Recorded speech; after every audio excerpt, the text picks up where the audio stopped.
melepas jalak kebo dari kandang.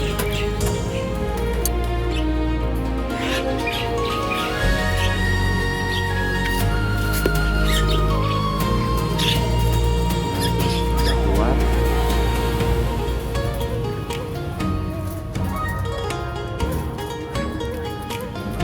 Nah, sudah keluar juga.